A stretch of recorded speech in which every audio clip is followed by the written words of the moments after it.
Hi, everyone, and welcome to our first plenary session. I'm going to just explain a little bit how it's going to work. So we'll have a 40-minute talk, and after that, we'll have space for 10 minutes, a little bit more of questions. So if you have one, please note it, and then you could share it with the group. Today, I'm honored to present Phyllis Coley, better known as Lizzie. She will share with us a presentation on the ecology, evolution, and conservation potential for anti-herbivore defenses in the rainforest trees. Lizzie is an ATBC honorary fellow and biology professor at the University of Utah. Please welcome Lizzie to the stage.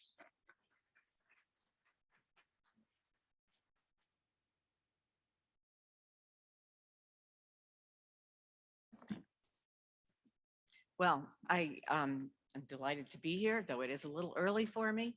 And I especially want to thank the organizers who have done heroic measures, especially given all the COVID problems over the last 2 years.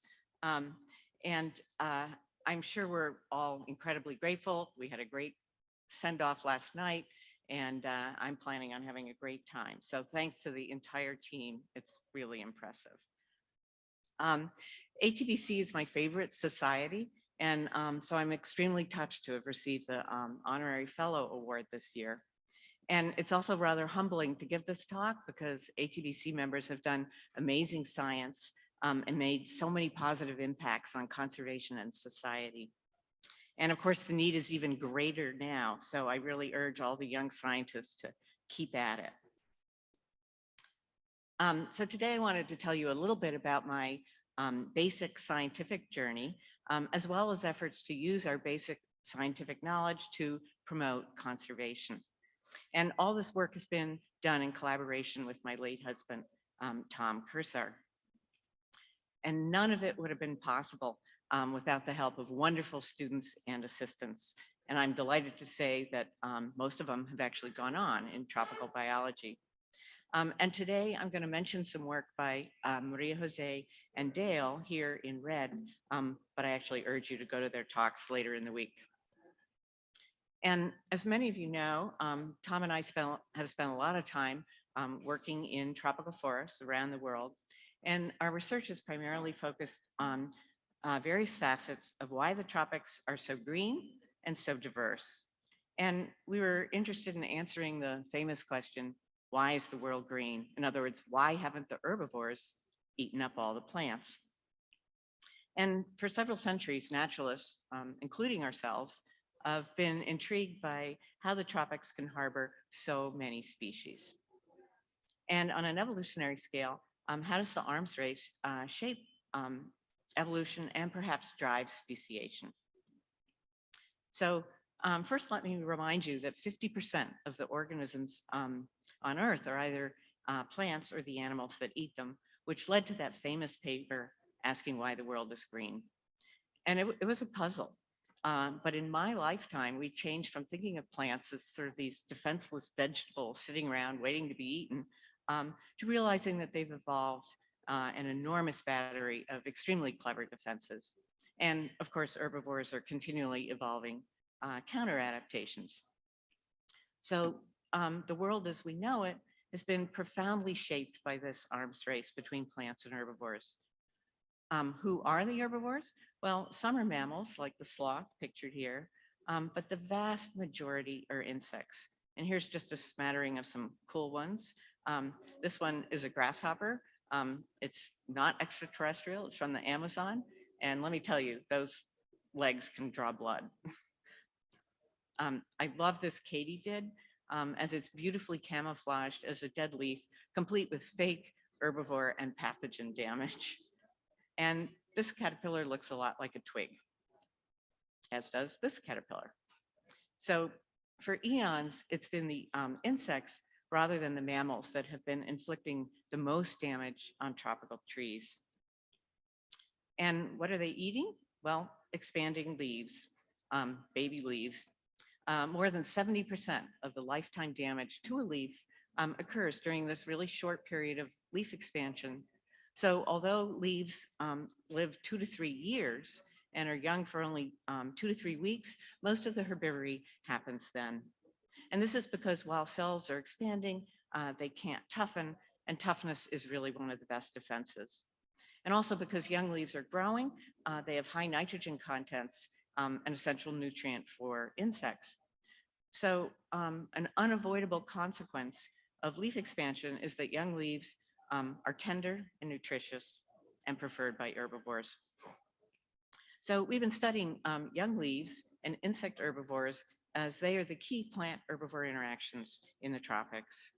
And we ask whether these interactions play a role in shaping plant defenses, in promoting the extraordinary diversity that we see in tropical forests, whether they influence the tempo and mode of defense evolution, and whether these interactions lead to coevolution of hosts and herbivores.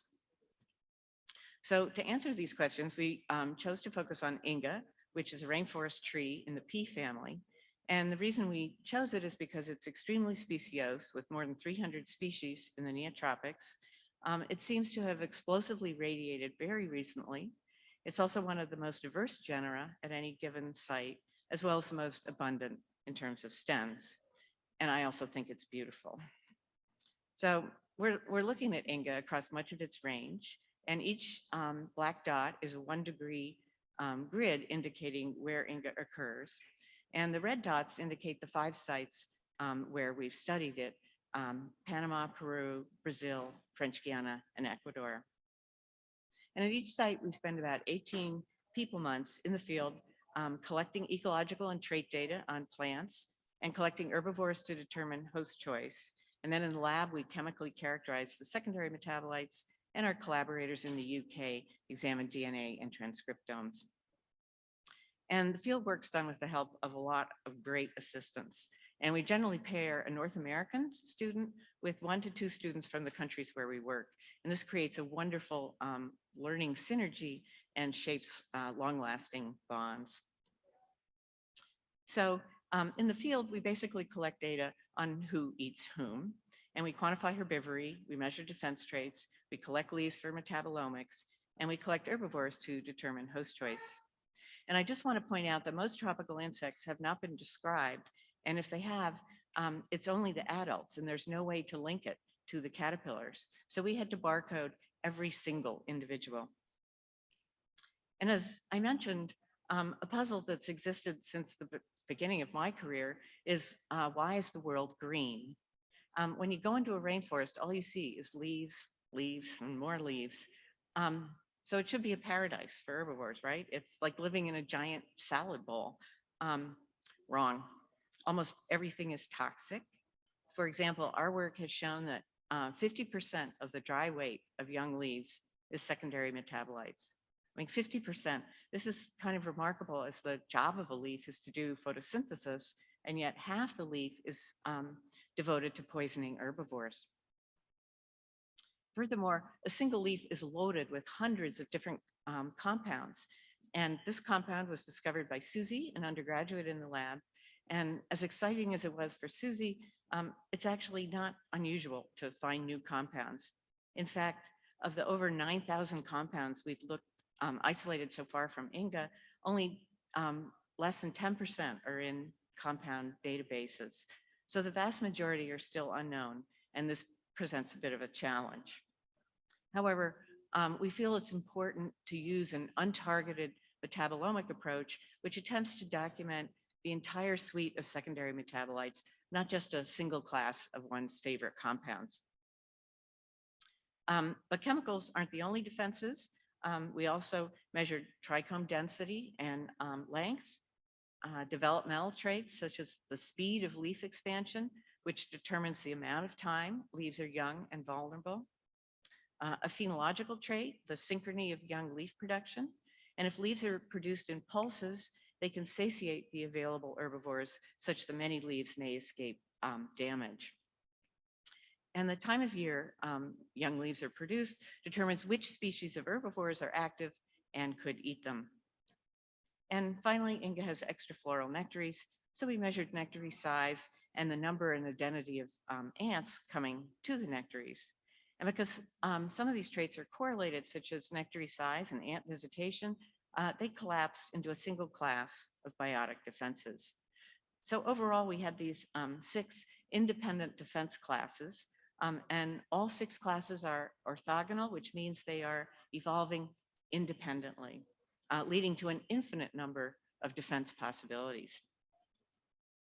So this raises the question, how do herbivores find something to eat given the arsenal of plant defenses? Apparently, the forest is not a giant salad bowl. It's mostly inedible. And although herbivores have been evolving an impressive array of adaptations to counter these plant defenses, most species of herbivores can only feed on a few species of plants.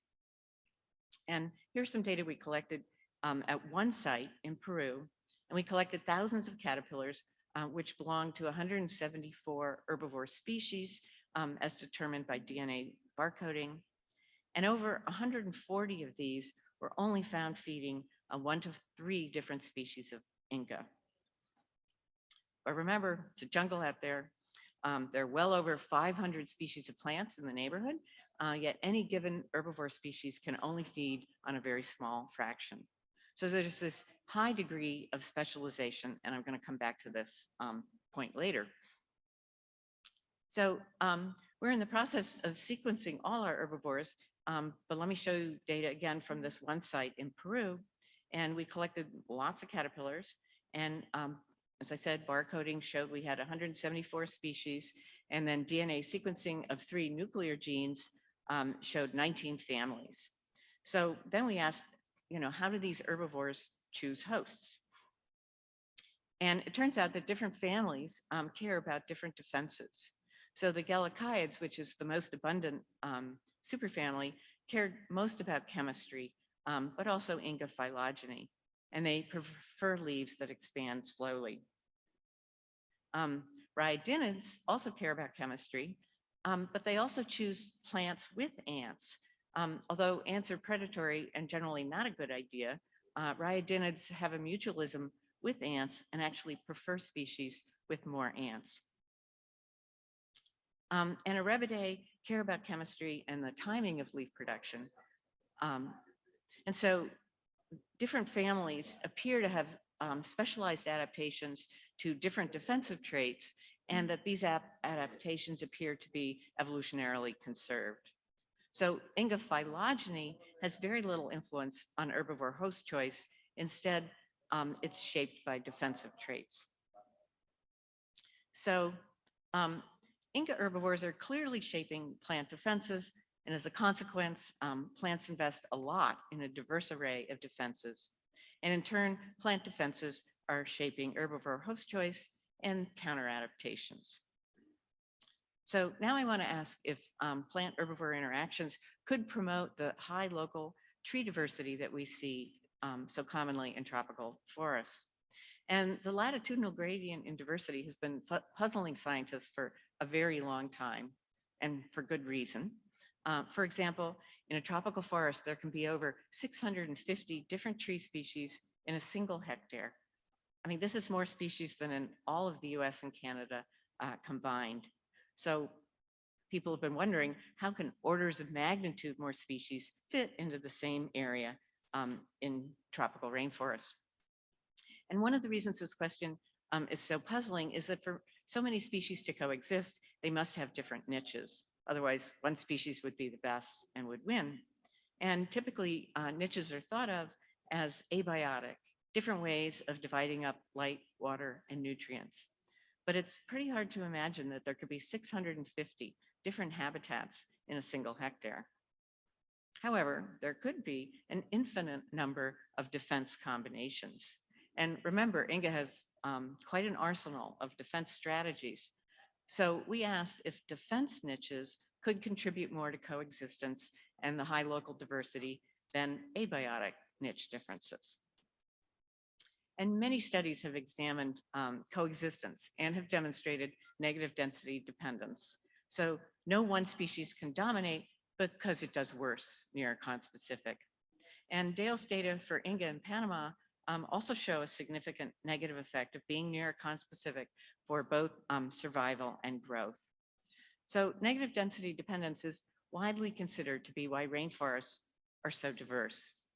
But why do we see negative density dependence? Well, there are two leading hypotheses, and it could be that competition for resources is higher among conspecifics than among unrelated species, or that conspecifics share pests. And Dale's data are the first to actually simultaneously test these two leading hypotheses. And he tested the first hypothesis and found no effect on survival for common traits related to resource acquisition. And patterns are similar for growth. So this suggests then that competition for resources is not a key driver of negative density dependence. What about pests? Well, Dale's data show that both growth and survival are lower if neighbors have similar herbivore communities. So there's a much stronger negative effect of neighbor similarity for herbivores compared to competition. And as I mentioned earlier, herbivores choose hosts primarily based on defenses, not host phylogeny. Thus, if we look at the effect size on survival of sharing defense traits with neighbors, we see a significant effect of chemistry, and we find the same pattern for growth. So having similar chemistry as one's neighbor is bad. Only species that are different in defenses can grow near each other, therefore enforcing the high species diversity. So despite the fact that Inga have very similar habitat preferences, there are basically an infinite number of defense profiles. And this leads to an infinite number of niches with respect to herbivores. But none of this defense diversity would matter if herbivores were generalists and able to eat lots of plant species. But remember, plant species are incredibly well defended, such that any given herbivore has adaptations that only allow it to feed on a few host species. Thus, the high diversity in defenses results in each plant species having a different niche with respect to herbivores. And this in turn allows the coexistence of many closely related species. And we're delighted that several other researchers have very similar results with plants in other tropical systems. So we have very strong evidence for the Jansen-Connell effect for neighboring plants on the scale of meters. What about on the scale of a whole forest? Is it adaptive to be divergent from other species in the community? In other words, could the Jansen-Connell effect operate over the scale of kilometers? And to test this, we asked if the community of Inga species at each of our 5 sites shows evidence of defense divergence. In other words, could herbivores and defenses be shaping the community assembly at this larger spatial scale? And apparently, yes. Here, each dot is a species and they're color-coded by site, and the PCA separates them based on their chemical similarity. And so the circles are the 95% confidence intervals for each site, and they're completely overlapping. So at each site, the species of Inga present are different, but the assembly at each site spans the entire chemical space. Thus, Marie-José showed that the ability to coexist in a forest depends on having defenses that are as different from the rest of the community as possible. And if we look at the explanatory power of chemistry, it accounts for over 60% of the community composition at each of the 5 sites. In contrast, Inga phylogeny accounts for less than 20%. So many leaf economic traits do show a phylogenetic signal. However, the low phylogenetic contribution to this community assembly suggests that traits associated with resource acquisition or abiotic stress tolerance are not as important as defenses. Thus, we show, I think for the first time, that it's adaptive to be different from all other species in the community at this larger spatial scale. So now I want to switch to an evolutionary timescale and ask how selection might influence the tempo and the mode of defense evolution.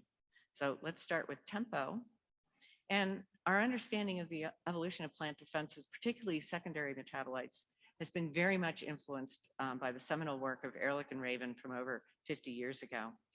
And one of the things they posited is that defense traits should be evolutionarily conserved with more closely related species having more similar traits. In other words, the arrows connecting a species position in the phylogeny with its position based on defense similarity, they should be horizontal, with the trees mirroring each other. And although this has been widely accepted, there are surprisingly few studies actually testing these ideas. So we looked at this with Inga. And as you can see, Inga does not follow this pattern. It's a mess, a spaghetti bowl. There's no phylogenetic signal. And these are data just for Peru and Panama, but it holds for the other sites as well. And more closely related species are not more similar in defenses. And just to drive this point home, this clade of close relatives makes compounds that span the entire chemical space. And the species that make saponins in the box on the lower right are clustered in the chemical diagram, but are spread throughout the phylogenetic tree. So there appears to be very rapid evolution of defense traits.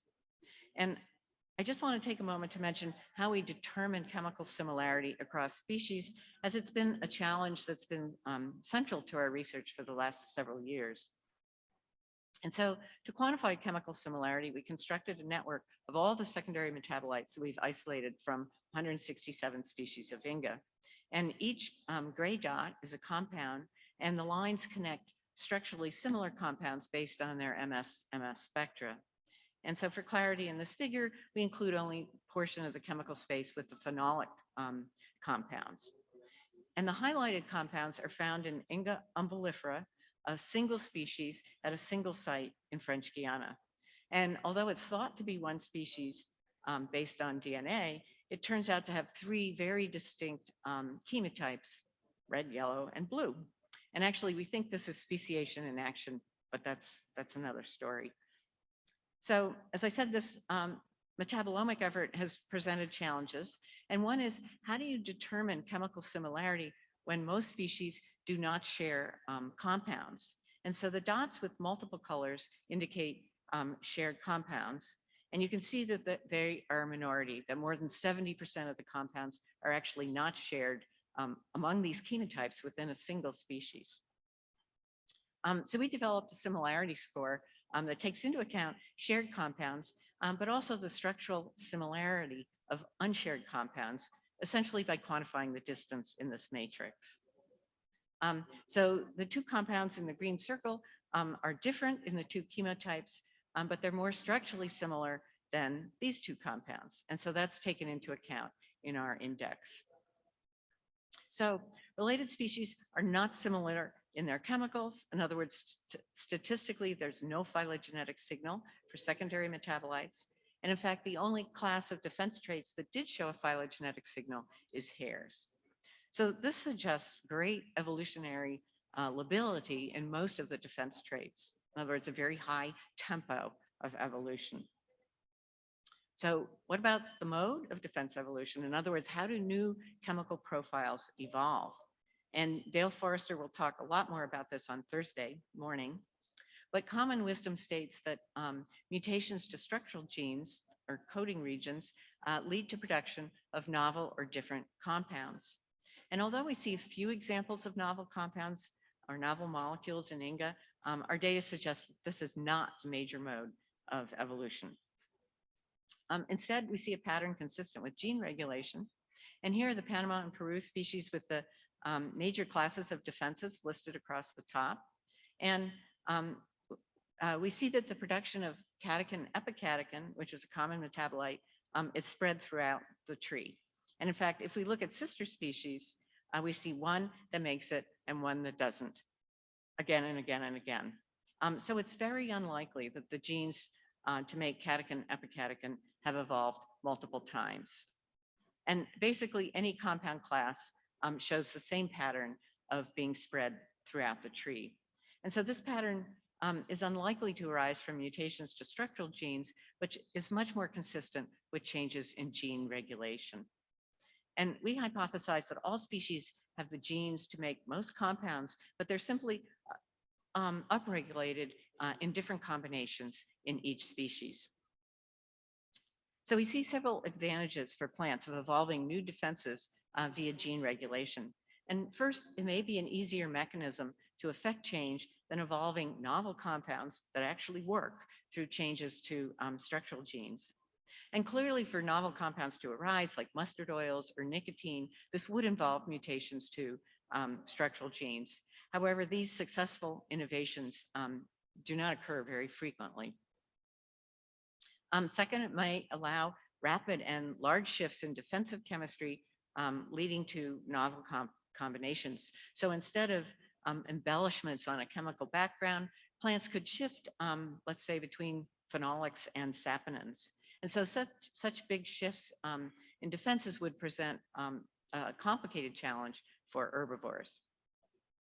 And third, it might provide trees that live for years a mechanism for keeping up with herbivores that live for weeks in this arms race. You know, trees may be able to minimize the disadvantage of long generation times by making big defense shifts via gene regulation. So this brings me to my last basic science question. Could plant herbivores lead to coevolution?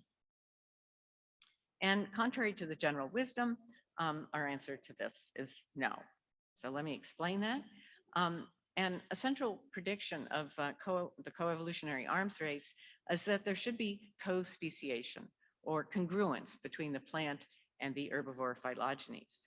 So this theory predicts that as plants speciate, herbivores are speciating in synchrony. So the trees should mirror each other. The lines linking the plant and herbivore phylogenies should be straight down. So is there evidence for this in Inga? No. Here's the phylogeny for the superfamily Gallichides on top compared to the Inga phylogeny on the bottom. And each node is a species and the width reflects their abundance in Peru. But I want you to focus on the p-value in bold, and the p-value is 0.7, indicating no correlation between the herbivore and Inga phylogeny. So this does not support coevolution. And here are the Gallichides again, plus the two other most abundant clades of herbivores, Rhyodinidae and Arabidae. And in none of them was there a correlation between the herbivore and Inga phylogeny, 0.7, 0.9, and 0.7. In other words, there was no support for co-speciation or reciprocal coevolution. However, defenses do matter. The panels on the right again compare the phylogeny of herbivores on top, but this time with defense similarity among Inga. And they're all highly significant, 0.01, 0.05, and 0.004. So more closely related herbivores don't care about Inga phylogeny, but prefer Inga with similar defenses. And this is probably because related herbivores have similar physiological and behavioral adaptations. So to summarize the section on coevolution, we see that herbivores select for rapid divergence in all defenses. There's no phylogenetic signal. That evolved host preferences are based on defense traits, not host phylogeny. That related herbivores feed on hosts with similar traits, presumably because of these evolutionarily conserved physiological and behavioral constraints. And there's no reciprocal coevolution. Herbivores are tracking defenses. In other words, they feed on hosts for which they have the appropriate pre-adaptations. So before I move to explaining how we use this basic science to try and promote conservation, let me remind you just some of the take-home messages. One, the coexisting Inga species are over-dispersed with respect to defenses, suggesting that filtering by herbivores enhances local diversity at the scale of meters and at the scale of kilometers. And so the negative density dependence, so ubiquitous in tropical forests, appears to be driven by pests, not competition. In other words, plant-herbivore interactions may be the reason why no one plant species can dominate, and therefore why tropical forests are so diverse. Selection by herbivores has led to rapid divergence in defense traits, despite very few differences in non-defensive traits. And in other words, more closely related Inga are not more similar in defenses, which is contrary to the widely held but generally untested assumptions of Ehrlich and Raven. And other studies are also helping to enforce the universality of this pattern. So we suggest that the tempo of evolution is so fast because of the arms race, herbivores present a moving target for plant evolution, whereas abiotic niche differences appear to be more static. And we propose that in Inga, the predominant mode of evolutionary change in secondary metabolites is through gene regulation without changes in structural genes. And we suggest this may be a widespread pattern in long-lived plants. And finally, herbivores choose hosts based primarily on defenses rather than phylogenetic similarity, presumably because they're constrained by physiological and behavioral adaptations. So thus, herbivores are selecting for rapid divergence in plant defenses, but are not co-speciating in parallel to the plants. Instead, they're tracking plants over evolutionary time, only choosing hosts for which they have the appropriate pre-adaptations. So I spent my professional life in tropical rainforests addressing scientific questions about the arms race between plants and herbivores, trying to unravel some of the ecology and evolution. However, my mother could never understand why I insisted on traipsing off to the jungle.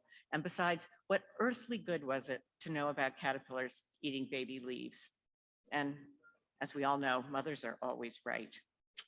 What earthly good indeed. You know, the rainforests were being destroyed all around us. We encountered it all the time in our work around the world, and it was profoundly depressing. But what could we do about it? After all, we did basic science, which, as my mother liked to point out, had no obvious application. So Tom and I had a midlife crisis and decided to try and save rainforests. And one way not to lose rainforests is to use them. In other words, can we find uses that bring more benefits than destructive alternatives such as logging, mining, or development? So we settled on bioprospecting, searching for medicines in nature as a way to use the forest. But of course, we knew absolutely nothing about drug discovery. But it turns out actually that nature does seem to be a good source of medicines. So 40 to 50% of new pharmaceuticals, and these are prescription drugs, come from nature. And this is true today and has been true for at least the last 20 years. But rainforests are relatively unexplored, despite the fact that our work suggests that tropical leaves should be a terrific pharmacy. But how do you find the right compounds? As I'm fond of saying, it's a jungle out there. So we thought we could find the right compounds by using our basic science knowledge about plant chemical defenses to guide our collections. And if we found useful medicines, this would not only benefit human health, but hopefully also global health by conserving rainforests. And we picked Panama because we'd worked there a lot. So how does bioprospecting work? Well, traditionally, bioprospectors collect mature leaves, as that's what's most common when you walk around in the woods. But we think they're looking in the wrong place. And our work has shown that mature leaves are defended by tannins and toughness, two traits that work very well against herbivores, but have no promise as pharmaceuticals. So instead, our basic science showed that young leaves that cannot be tough and instead rely heavily on chemical defenses.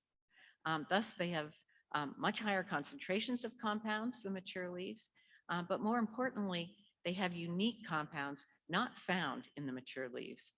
And the compounds are more biologically active in bioassays with diseases. So our basic research, which we conducted for an entirely different purpose, suddenly had an application and something that we never would have dreamed of at the onset.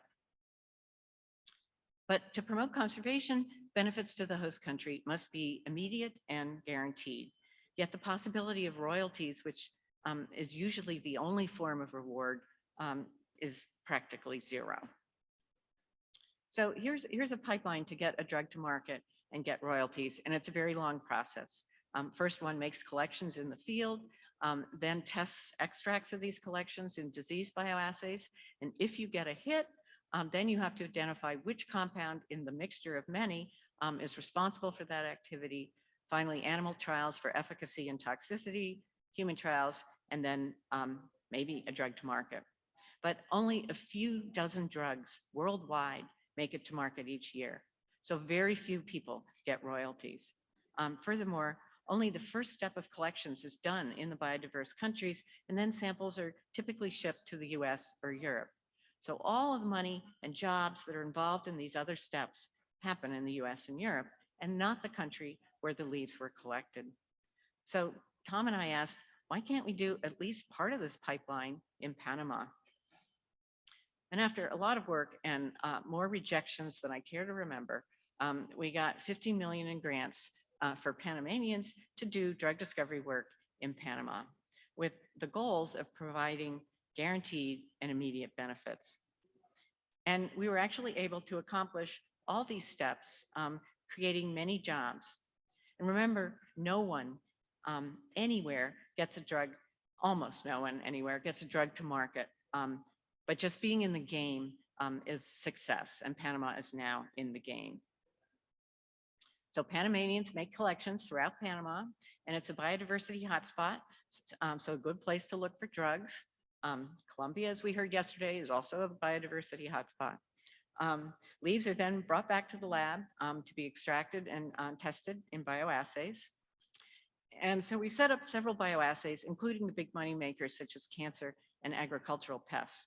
But we also included tropical diseases, which are not big money makers, but they do have enormous public health impacts in developing countries. For instance, malaria kills a child every 20 seconds. Leishmaniasis eats your flesh, a bit like leprosy, and it's treated with antimony injections. Antimony is a heavy metal, not a good thing. Chagas disease probably killed Darwin, and there is no cure.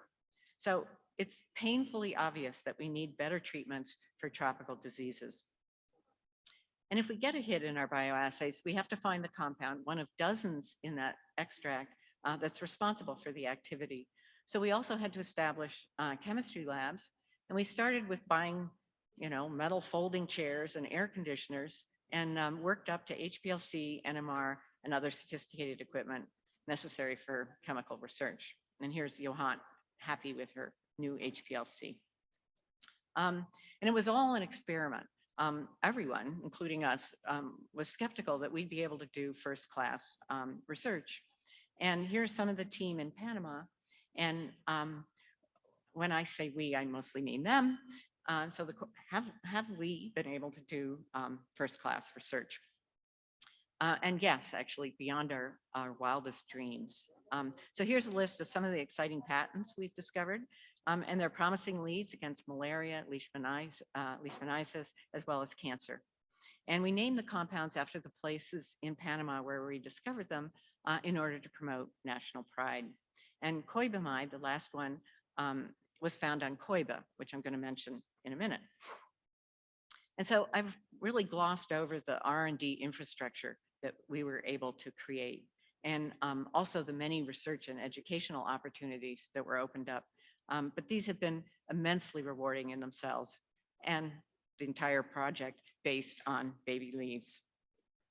But a second innovation of our program was to link the drug discovery program to conservation. And we proposed that creating jobs that are dependent on intact forests would provide a powerful incentive for conservation, and one that's much more effective than exporting leaves and hoping, wishing for unlikely royalties. What specifically have we accomplished with respect to conservation? And I'm happy to say that we created more jobs than logging. We've also obtained protection for several threatened areas, including Coiba, where we discovered Coibamide. And this is a false color image of the island of Coiba in green and part of the mainland in red.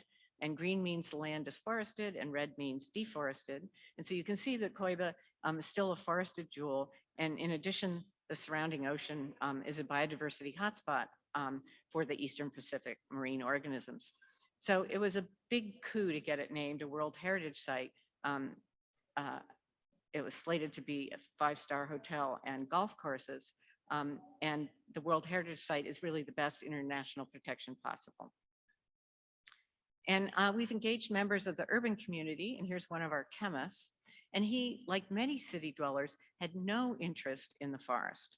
But the project has changed his perspective such that now he's one of the most effective voices for conservation in the whole country.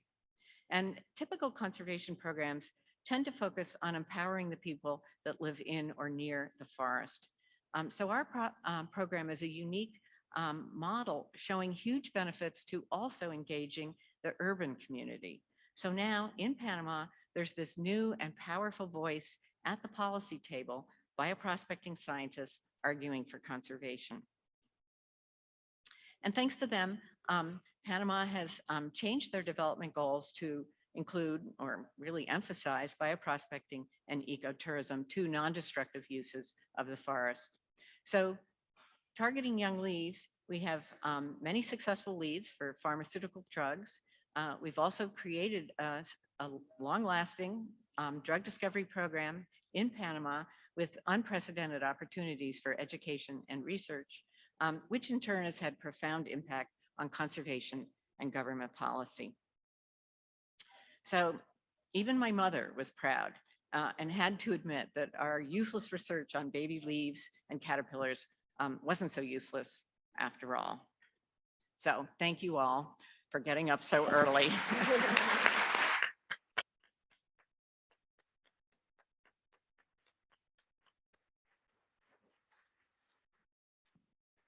And if there's time for questions, I'd be delighted to hear comments, questions, whatever. We have around 10 minutes for that. So if you have a question, please raise your hand.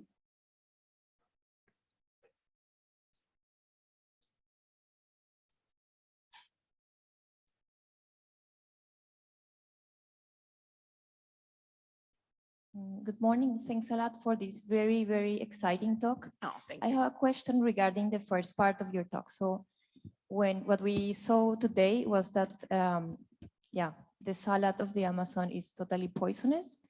And there have been hypotheses going around for already a few years about mega herbivores being dominant in the Amazon, and also some related redistribution of nutrients within the Amazon basin, which could have been very important. And the question is, this hypothesis, of course, before, like at the end of the Pleistocene, yeah. But my question is, what do you think about this hypothesis? Because all of this speculation is based on the fact that we had many mega herbivores that redistributed biomass and nutrients within the Amazon. So could you comment on this, please? That's a great point. Thanks. And certainly in present day forests, the mega herbivores are missing, and I mean, we have tapirs and things, but they don't do 85% of the damage that's done now is done by insects. But it would be wonderful to actually be able to go back and find out. But the mega herbivores would primarily be in the understory, but that is probably the key bottleneck. Once plants make it to the canopy, they're fine. And so it's certainly possible that that some of what we're seeing now has evolved as defenses against the mega herbivores. Most of the defenses that work against insects also work, they attack general, cell function in some way. So it's possible that what we're seeing, some of the compounds we're seeing evolved because of mammal pressure. And some of the as I said, on average, there's over 200 compounds in a single leaf, different compounds. And obviously not all of them are having an impact on every herbivore that's out there now. They may be a legacy of past insect or mammalian herbivory. But that's a great question and not a great answer. And thanks for the presentation. And I have two questions. First is about, I'm wondering if the chemical defense patterns change on the same species, but coexist with different plant species, individuals or same species, but coexist with different species. I don't know if my question is clear. If I understand you correctly, definitely go to Dale Forrester's talk on Thursday, because he shows that there has in fact been divergent evolution in response to other plant species. I'm more interested in the plasticity. You know, the same species, but different individuals coexist with different species in different parts of the forest. And what about those individuals, their chemical trees, defensive trees, will they change or they are the same? Is there any divergence? Plasticity among individuals of the same species? Yeah. Yes, we've looked at that, and actually, because it would be a good idea to be as different as possible, even Yeah. from other ones, except the defenses seem very canalized. And so when we look at different individuals, they have, of the same species, they almost have exactly the same fingerprint of chemical defenses. And we've also looked at induction. I'm not sure that was really part of your question, because I think because of work done in the temperate zone, everybody thinks that all plants can and do induce defenses in response to herbivory. And we've don't see that in the tropics. Obviously, we haven't looked at all species, but that makes sense given that in that 2-week period when leaves are young, they're on average going to lose 30% of their leaf area. So it's guaranteed, this high level of herbivory is basically guaranteed. So induction wouldn't make sense. Then it relates to another question. What about the woolly tails? Oh, sorry Sorry, for I another, couldn't too hear many you. questions. What about the woolly tails? What about the what? Woolly tails, plant emitted the woolly tails, do they change? Oh, volatiles. Yeah. We haven't looked at volatiles. So we did look at jasmonic acid, and that did not change. But Thank other volatiles we haven't looked at. Yeah, I have so many questions, but I think I need to give to others. Catch me later. Hi, Lucy. Great talk on a superb body of I research. can't even see where you Here, are. I'm over here. Oh.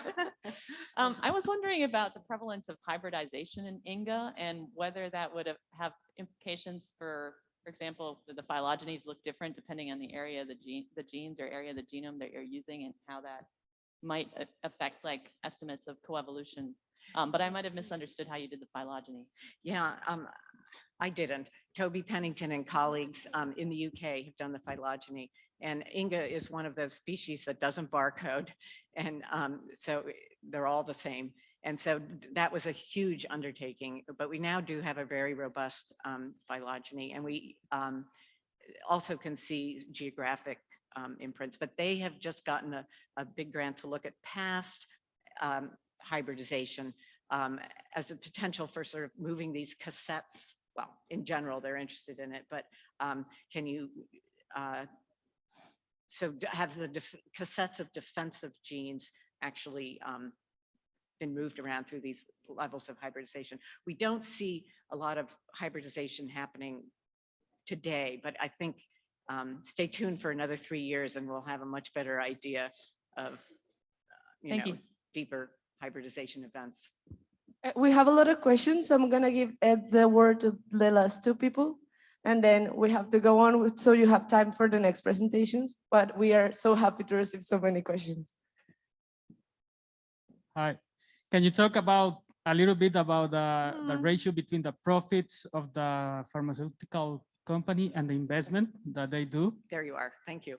And also just like for how long the pharmaceutical companies hold the patents? The patents are all owned by the scientists that have discovered them. So by the Panamanian scientists, and we also have some US collaborators. And frankly, I think people think that the pharmaceutical companies will be a big source of money. We got no money from pharmaceutical companies. All of it was funded through NIH and some and NGOs. We have had collaborations with pharmaceutical companies that have helped with a lot of the sort of technical aspects. The very first example with Janssen and Merck many years ago, where Merck paid $1 million to just look in Costa Rica, has never been repeated. So, pharmaceutical companies obviously have to come in the last steps with generally with human trials for sure. But most things, it's a pyramid with a giant amount of work going in and only a few making it that far. So it's still been incredibly positive and lucrative in Panama because, you know, whether you're funded by NIH in New York or in Panama, it's still funding the necessary research to get drug development. And if we did, we had wrote many, in addition, many legal agreements with pharmaceutical companies, and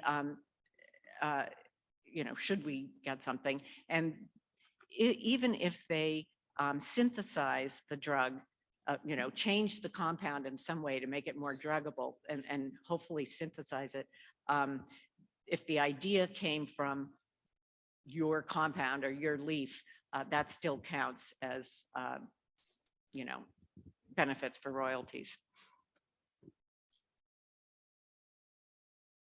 Wonderful talk, Lissy. Oh, I can hear John, but It's I on can't your see left. you. There you are. Yeah, yes. I just want to broaden the perspective a little bit. I don't doubt at all that leaf folivory is an important factor in Jansen-Connell mechanics, but there's another whole insectic dimension to it, because when we studied seedlings that had germinated close to adult trees of the same species and followed them over time to see what exactly was killing them, it turned out to be even more obscure insects than the ones you're dealing with. They were stem miners, as root miners, leaf miners, minute little things that taxonomically are in the other world. We don't know what any of them are, but there's this other dimension to the whole business of what's killing plants at the early establishment stage. And I'll just say one more thing. If you want the mega herbivore side of the story, I'll be talking about it Wednesday. Yes, or just after lunch. I just want to say that it's true. I think the seedling stage, seedlings are confronted with very different stresses than I was talking primarily about sapling stage, which plants can be in the sapling stage for decades. And in addition to your obscure insects attacking seedlings, pathogens, I think, are much more important. But once the plant is in the sapling stage, pathogens are much less important, and probably stem borers and those other things too. So a magnificent canopy tree has gone through a great deal in order to get there. Thank you all very much for your participation. I'm sure Lizzie will be able to answer some more questions during our conference. So we now invite you to go to the next one you're interested in, to the rooms your next conference is. And thank you very much for your participation.